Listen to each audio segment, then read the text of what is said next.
And welcome back to Let's Play E7. Last time we got into a duel with Geis, and we managed to beat him up. Now we're in the village of Kylos within the Kylos Gorge after completing some side quests. The Holy Precincts, eh? Oh, so we already know where the Wind Altar is. Looks like they worship the concept of the wind. A very similar character in Legend of Heroes Trails of Cold Steel, actually.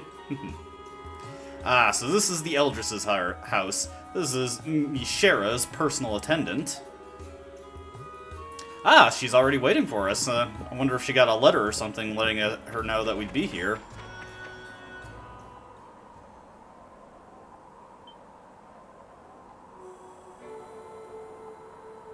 Huh.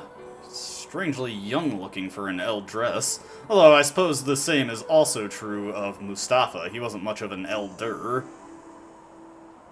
I guess this is just, the term is rather frivolously applied. If you rule this town, you are an elder/eldress.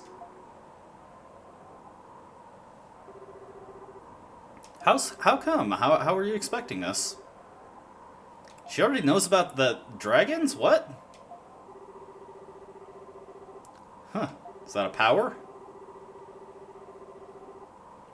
Oh, you can see the future? So she's blind. And yes, this is Nishira, the Eldress of Kylos, and a blind seer of sorts. She even knows that Aisha is the princess. She is quite knowledgeable, taking advantage of her ability to learn things from the wind.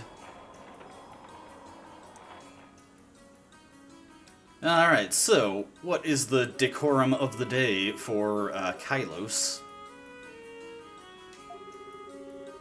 Haha, Aisha caught up on that also.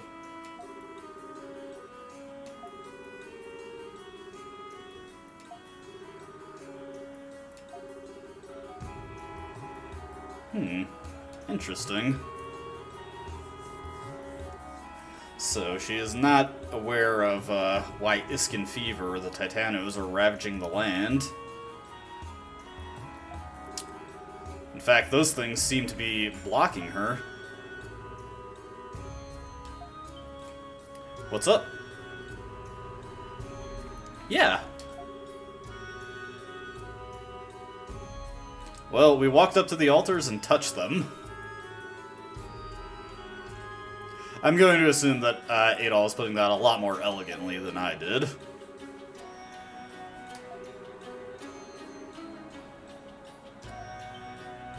He's like a dragon warrior, so to speak.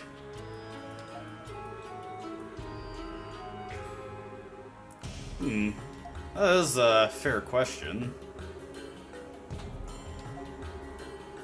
Man, this has got to be like the 4th or 5th time Adol has been the chosen one.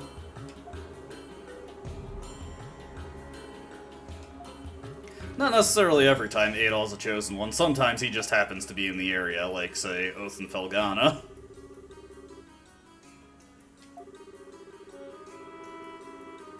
Oh, new party member? Why, yes, Nishira is joining us.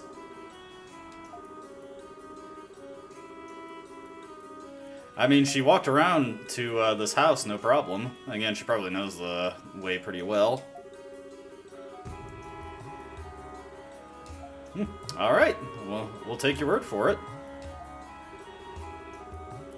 Yeah, if, I can only imagine that she has some pretty considerable power just beyond that wind sight. Holy Precincts. Okay, let's go.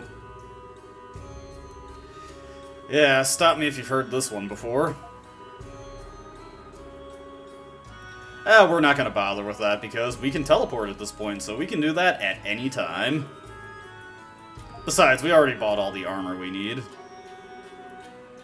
Yeah, that's would Nishira have any concept for the color of his armor, now that I think about it?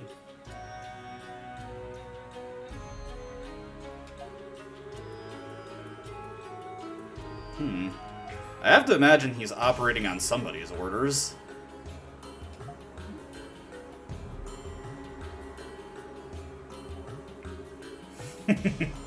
Aisha really dislikes Geis, it seems. Yeah, let's get to it. I want to have some fun. And Nishira joins us. Since Nishira is in fact also a Pierce-type character, Aisha is going to be sitting out for the duration of our journey through the Wind Precincts, or the Holy Precincts, but she will be coming back for the boss fight. Nishira is kind of the slow, heavy character to Aisha's quick and not-so-powerful character. As you can see, her support ability is a damage reduction ability. Not as good as Mustafa's damage boosting, for obvious reasons. It doesn't let us end fights quicker, and also, the scaling is considerably poorer. Right now, it only reduces damage by 8%, which, on Nightmare Mode, barely anything, but it becomes decently powerful by the end of the game. Nishira is based on range pretty heavily. She's got a variety of projectile skills, as well as skills that work in close quarters, so she's not a one-trick pony. I'm not a huge fan of her, though. Let's see, let's unequip Aisha's training ring, put it on Nishira since we're going to be using her, but I'm not a huge fan of Nishira, just because, well, we'll get into those reasons more, but Aisha has some pretty powerful skills that allow her to overcome her strength deficiency. Nishira cannot overcome her slowness, and a lot of her attacks have weird properties that make them hard to use. Yo, we got the Eldris. If you try to go to the Holy Precincts without Nishira in your party, this guy will just stop you.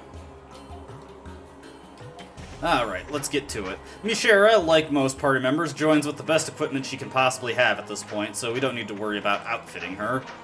Once we get into the Holy Precincts proper, we'll be able to see her attacks, but you probably figured the staves that are available for purchase inside the Kylos Village store, or, well, the staff, that is Nishira's weapon of choice, and now that she's in the party, we'll be able to synthesize a more powerful weapon for her, but we'll need plenty of ashen rocks and whatever materials we need for that, which we'll likely get within the Holy Precincts, or the Wind Precincts. I knew that at some point they were called the Wind Precincts.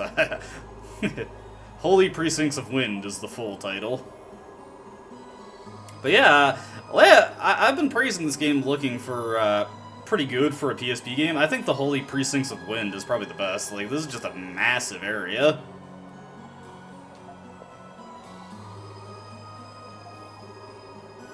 Alright, so we gotta make it to the top. But, as you can imagine, it's not going to be as simple as just getting there. There's no mini-boss to worry about in the Holy Precincts of Wind, as Geis kind of serves as the mini-boss for this era. Here we've got some snakes. These guys can poison you, so be wary of that. I believe they can drop iron ores if you get lucky, and various other things. Nishira shoots, or fights by shooting Energy Blast. Her charge attack is a homing shot. I am not a big fan of this, charge attack, because while it can home in on enemies, the targeting is a little weird, and it can very easily miss things. These bird enemies, that cloud they breathe out, that petrifies you. Petrify is an ailment that turns you to stone, and to get out of it, you have to mash the buttons and rotate the control stick really quickly. For best results, just mash the attack and dodge buttons. Trying to mash anything else might result in you using things you did not intend to when you break out of it. Nishira has Air Cutter here, which shoots out the circle. There is Mist Wind, which shoots out a big blast. Not that dissimilar from the charged attack. Let's see, we'll use her other attack here. This is Ascension. Just creates a little attack around her. Does decent damage. Comes out very quickly compared to her other attacks, though. But of course, it goes against her range and requires her to get in. Some prairie wood from those guys, and some wither hardwood from these wood points. Want to get as much wood as possible. We have a ton of floor switches to step on to extend bridges and create various other ways forward. Now, what would a Precincts of Wind be without wind blowing through it? We can't do anything with these grates that have the wind blowing up through them, but keep them in mind for later. There's a couple that we can walk on right now that we can't actually do anything with. Now, throughout this dungeon, I am actually going to have to level up a pretty considerable amount. The boss of the Holy Precincts of Wind, hands down one of the toughest in the first half of the game, and we're going to need quite a few levels and better equipment if we want to take him out without too many headaches. There is Purge Wind, shoots a big blast that bursts into 4 shock waves once it connects. You may have noticed that Nishira's SP costs are high like Dogi's. Her base is 12, her tier 2 skills cost 20, her tier 3 skill will cost 50, or 25, I'm sorry, for the tier 2. So this is another reason why I'm not a big fan of Nishira. She's very slow and takes a lot of SP to use her attacks, and her homing shot makes it hard to charge things up quickly. So I'm not a huge fan of her, but if you like her, by all means. And on lower difficulties, her damage reduction can actually be pretty handy. Takes out a lot of damage on you. Natalie extract here, but we've got a full stock, so nothing to do with it. We can just keep it in mind for later, though. Let's move on past these guys, just check the map here. This leads to a dead end, but there is most likely treasure for us here. Definitely want to stop for these ashen rocks here, as we're going to need a ton of them. Purge Wind does some pretty good damage.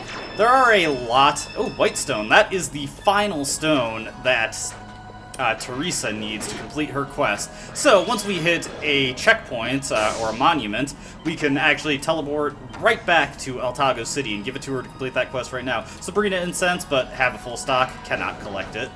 Definitely want to be careful here, since I'm not stopping to fight a lot of things. I'm going to be pretty under-leveled going throughout this dungeon. Coming down this way, we will go across this bridge, and at the end of it, there should be the first monument here. But, like I said, we can return to Altago City and complete Teresa's quest, or that's Kylo's village, sorry. I am not paying attention here. Something that I didn't mention is that on the map, you can use the analog stick to freely move the cursor around, or you can use the D-pad to snap to different monuments, and then cycle through them as if you're going through a list. But yeah, when we have convenient access to monuments like that, may as well go back and just complete the outstanding quests we have at this moment. I mean, there's no reason not to. Teresa's still hanging out in her room. If we were to come here after doing the Wind Precincts, we would find her on the first floor. 10,000 gold. Very, very nice. And for fully completing her quest, she gives us a Shield Ring 2, gives you 30 defense, pretty sizable amount, but I prefer bolstering my offenses, so this is probably going to be sold. Additional 5,000 gold on top of the 10,000 that we got from Teresa. And that's another quest down. We will be getting more quest items as we make it through the Wind Precincts, so let's warp back there. On top of that, there is going to be new water to find. This is weird. Looks like something we should keep in mind for later. There'll be new water to find. These fairies here, be very careful. They can panic you. Panic works as you'd... how you'd expect it to work in a action RPG. It reverses your controls. Fortunately, that only applies to your movements. Oof, man. Yeah, these guys take quite a bit of HP off of you also. But yeah, this is another reason why I kind of dislike Nishira. Because of her slower attack speed, she doesn't really do that much damage over Aisha. In fact, for a slow but powerful character, she has a remarkably low attack power. Would like to get some of that dry wood, but it's a bit too inconvenient. These guys over here, they can inflict the curse status on you. Oops, that was the wrong attack. Curse is a pretty annoying status. It prevents you from taking any actions while you're infected with it. It's not a chance. You literally just cannot do anything while you're inflicted with it. Try to use an attack, try to use a skill. I think even try to dodge. Your character will just flinch in place. One nice thing about these guys is that they drop monster bristles very frequently, which will be handy for gathering to create training rings. You may have noticed from that water gathering point there, we have Fragment Water. This is the final variety of water you can collect for the Waters of Altago quest, as well as the only one you need to turn in to actually complete the quest. But, you know, a little bit of money for turning in the other one, so I did that. This guy right here, he has a good chance of dropping Iron Ore, which is pretty nice. Vulnerable to strike attacks, so go after him with Dogi, do some really good damage there. Man, if only we had some source of strike damage besides Dogi. Of course, I could very easily be setting myself up for a monkey paws-esque situation by asking for that. I guess we'll just have to see. Let's take out these guys. You know what? This is a good chance to show off Nishira's EX skill, Turbulence. It creates a huge ring of damaging wind around her. I'm not a huge fan of it because it doesn't do that good damage, but, you know, it is what it is. I would definitely advise switching to either Adol or Dogi for your EX skills needs. There are some limited uses to it, though, particularly if a boss is vulnerable to pierce damage, takes extra pierce damage, then that's a good skill to use against them. Alright, we'll take these guys out. Wind Cutter is not formally learned yet, so definitely want to spam it a bit in order to actually get it learned. With the training ring, we are getting 3 shots of skill EXP per usage, so that's pretty good there.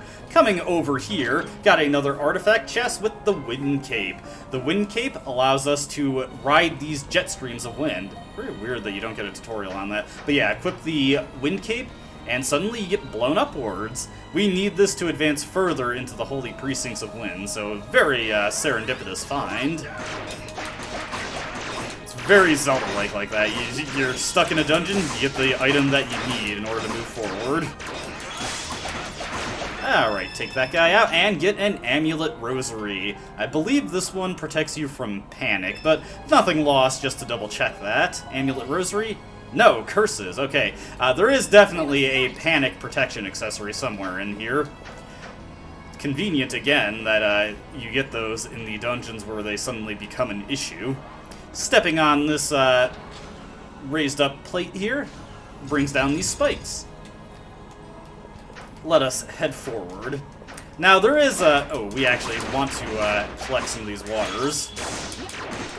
Oh, there I am, Cursed. Yeah, Cursed does not last very long, but it is very annoying. Also annoying is that when you cease your attacking, your party members also cease their attacking. Alright, Wind Cutter is learned there. I'll probably stick to, what was the attack name? For 25 SP1. You know, it's gonna drive me nuts if I don't know it. Purge Wind. We're gonna stick to Purge Wind for our damage, just to get the most bang for our buck. A few more Fragment Waters. I did float the idea of buying some lucky medals, and I'll definitely do that before we head to the next dungeon, but I just wanted to get into the gameplay now, so I decided to pass on for this video.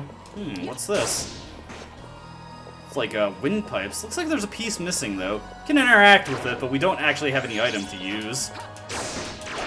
Alright, let's purge wind these guys. Do some good damage there. Would be nice to have a panic protection accessory for my party members here. Yeah, Dogi just missing completely.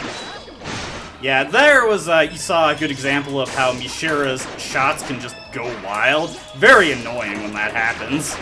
Alright, enough fighting those guys. Kind of messing around there. Good source of Natalie flowers, if you'd like to just, ooh, there we go, stoned. Oh, man, oh dear, oh dear, oh dear, oh dear. Okay, switch, switch, switch. Dogi, Dogi, Dogi. Okay, oof. Let's, if I need one, we can go back for it. But yeah, that is kind of the bad situation you can get caught in. I just want to go back and fight these guys because we've got Ashen Rocked here. Your AI ally is very bad about breaking out of the stone status, so be careful when they get stoned. But yeah, that is a very bad situation to get caught in. Caught up against a wall, they can just repeatedly petrify you. Man, if only Nishira had a skill that did more damage than this. Oh well, can't have everything, right? Alright, we'll take this guy out. Yeah, as you can see, her damage is just nothing to write home about. Like, geez, did you see that? Dogi has half damage, and he was hitting harder than Nishira. I'm purely using Nishira right now for flavor. Over there, this guy, he is weak to strike, so we want to beat Dogi for him. I almost made a big screw up there. I was playing a little bit of Memories of Celsido there, and in that game, you only have to press a single trigger button to activate guard, so I was doing that, but I quickly realized that that was not correct for this game. Over here, we've got a chest on the grates here, so let's unequip our Wind Cape. The Rune Earrings, these are the ones that protect you from panic. Alright, put the Wind Cape back on. A couple times where you actually have to take the cape off in order to collect items. I was looking at my recording time there and just got knocked out. Alright, heading here. we want to open this chest to get a monster horn, well, 20 monster horns, put the wind cape back on, get this chest to get a Titanofluid, the final Titano material. So we can complete Michael Wooten's quest now. Heading out this way, stop here to get some more Fragment Waters, hopefully. Oh no, it's Spring and Tainted Water. Gathering points will only ever have 2 materials within them, so if you get the rare right away and then see what the common is, there is nothing else to get there. That guy whiffed completely. I wouldn't recommend trying to guard that spinning attack, or any of this guy's attacks, really. He just has really awkward timing. Drops a good amount of Ashen Rocks, though. Always need Ashen Rocks. Definitely watch out for these log traps. They can shred through your health bar if you get caught in them. Gold Pendant. That protects against the stone status, much like the gold needles in Final Fantasy. Oof, yeah. Perspective was a little off there. And notice, oh dear, notice how you dip a little bit when you start to go downwards, so definitely you can be caught in bad situations there. To take out these guys in the quickest amount of time possible, I'm going to switch to Adol. Yeah, Dash Slash is pretty, or Running Slash, pretty good at this point. I think Earthshaker is a little bit better and a little bit more economical overall, but you know, I can use Running Slash right away. Yeah, looks like the Fragment Water is towards the start. Luckily, I'm going to be doing a bit of training around that area anyway, so it's not a big deal. Got another red chest here. Let's just beat on these guys a bit so that we can get that chest uninterrupted. Yeah, Kaiser Rush does some excellent damage. Puts Dogi in a pretty unsafe position, though, so be careful when using it. Alright, should take this guy out with just a couple hits. There we go, Dogi leveled up. And let's just bash this guy down. Oop, oh. Yeah, I misread which attack he was going to do. That was the ground slam. Let's just open up this chest here. Get a windpipe. So yeah, these chests don't strictly have artifacts in them. They also have usable key items. That windpipe most likely goes back to that organ setup that we saw earlier. So we'll double back for that. Let's see here. Yeah, we're just running past here. Bunch of enemies, not really any treasures. Let's just keep up to Adol since he dodges the fastest of the party we have. Yeah. Definitely going to have to do a bit of off-screen training. I'm nowhere near the level that I was at to beat the boss here. Yeah, the boss, you definitely want to be prepared for it. It is actually kind of insanely difficult relative to the rest of this dungeon. There, we've got another Ashen Rock deposit, so I definitely want to make an effort to get to that. Unfortunately, Nishira needs to be used here to clear out these things.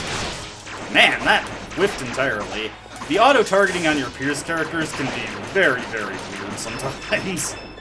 I do not get how it always works. It would actually be really nice if we had the battle bandana for Nishira right now. It would help her out immensely to charge up more SP. Though honestly, I just kind of wish we charged up more SP in general. And charge attacks themselves take so long to get ready. Only there was something we could do about that. Oh well. Shoulda, coulda, woulda, right? And over this way, another Ashen Rock deposit, so we want to take out... Oh, man, too many fairies. Where are these things all coming from? They're endemic. Let's see, maybe Ascension would be better. Oh, wow, that actually does really good damage. Way better than that. Alright, we're gonna go risky and use Ascension instead. There we go. Hey, that crit there did 251 damage. Nice. Taking this up here, we've got, looks like a fan setup going into a organ pipe thing. Thin hides here, and you saw another treasure over to the right here, so let's just get this. Get a Cheagle extract, very nice. Saves me the trouble of having to buy one. Alright, let's just hit this. As you can see, a shortcut has opened up for us. Let us turn this fan. And that blows into the organ pipe setup. Now, let's turn this one.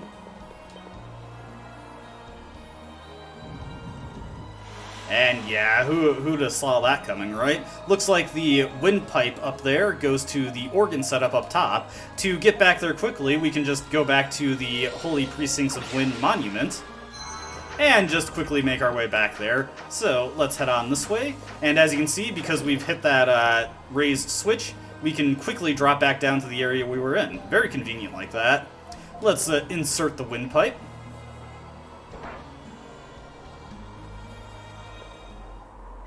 Hey!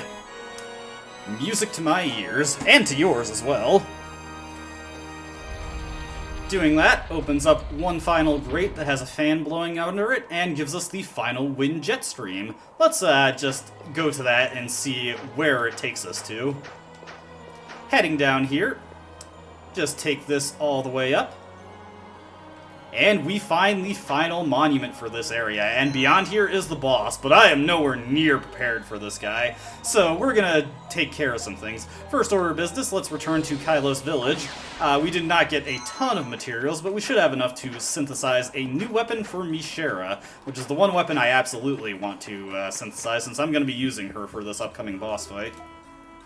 So let's synthesize that, and I'll synthesize anything else that I can make. But we can make the Feather Rod, which teaches Tornado, her Tier 3 skill, and definitely her strongest skill at this point in the game. So let's make that, throw that on her. Good, good, good. Let's see. And we are able to synthesize the Gaudy Dagger, which teaches Adol his Tier 3 skill. That one is Sword Dance. Pretty powerful. We'll get to demo those at a different point. And let's see, can I make any training rings? As a matter of fact, I can. I can make one. That'll be handy for when I'm doing some leveling up. Like I said, we're going to be doing a bit of leveling. I was able to defeat this boss in my previous playthrough at level 29, so we've got 4 levels to get before I'm ready for this guy. With that taken care of, one more thing we can do is complete Michael Wooten's quest. We do not have enough Fragment Waters to complete the Waters of Altago quest yet. However, we're going to set ourselves up to do that very easily, because at this point, we have enough money that we can finally afford some items from the Zanzibar Firm, and in the bulk that I want. So what we're going to do here is check out the Zanzibar Firm. We're going to buy 3 lucky medals. 3 lucky medals will allow you, with very high odds, to collect, the rare materials from gather points. Additionally, we're going to pick up a Bandit's Glove. Bandit Glove increases the amount of money enemies drop by, let's say, like 20 to 25%, and it is stackable, so we will eventually want 3 of that. It's not a huge effect relative to the amount of money you'd gain normally without it, but every little bit helps, right? And also, if I can shoot for it, I want to get enough money to buy the Alias Urn, because it's going to be very handy at this point and save me a lot of headaches if I have it. And just for the sake of it, why not buy a Mirror of Time? We got some spare money. With that taken care of, let's get over to Michael Wooten. Got 2 Titano materials to show to him, so he's going to give us a lengthy lecture on both of them. Yo, Mike, we got more stuff for you. Well, they're not minerals, per se.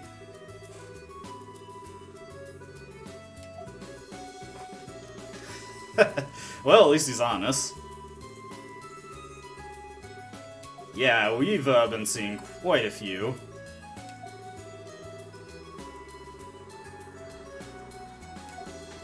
Okay. You know, sadly, it's kind of a lost opportunity, but you never do actually see Titanos attacking village in this game. I'm guessing this was why they created the raid missions in Issa 8. Just so you know there was more threat to your actual settlement. Alright, well, we've got one more for you, so satisfy your curiosity, my friend.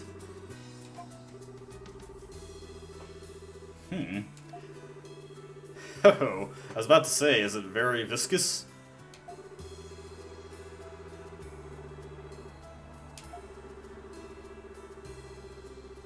Yeah, we've seen, like, what, a half dozen at this point?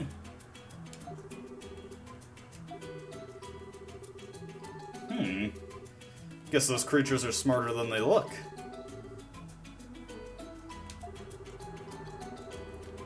Think the Iskin fever is related to the Titanos? Well, that's just something we're gonna have to ponder. Yeah, no problem. It was interesting to hear what you had to say about them.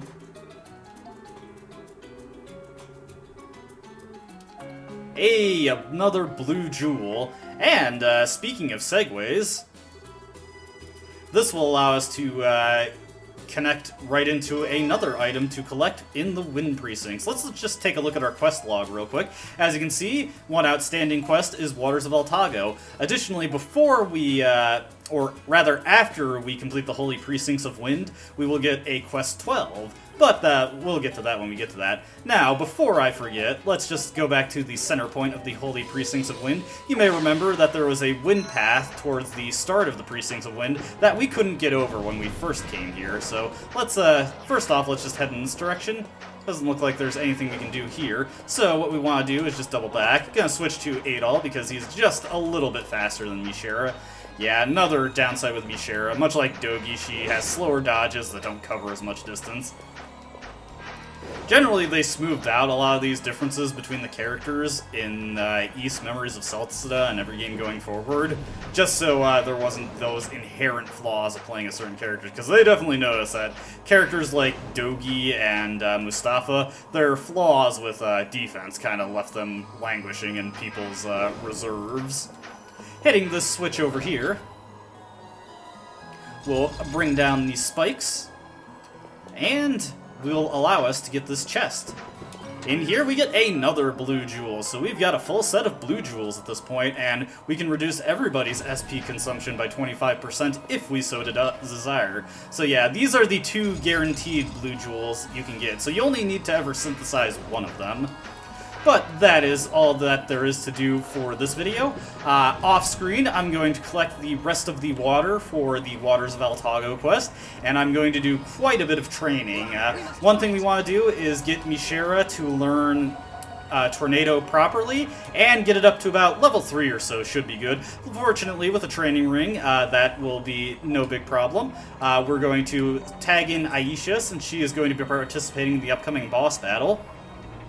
Itself should be pretty handy, and I'm just going to show you where I'll be doing my training. I found a pretty good spot where we can go quickly between 2 enemies, as well as do some gathering on the way. Here we can fight these enemies, and then just quickly go into here, kill these guys, and then just go back and forth between these rooms. I will equip luck medals to get the Fragment Waters, then I think I'll put the Fortune Orb on Aisha, so she's getting a little bit of extra experience as we're walking around, and probably put Bandit Gloves on Adol so that we get as much money as possible. And that's what I'll be doing until we reach level 29. When we come back, we'll complete the Waters of Altago side quest and defeat the boss of this area.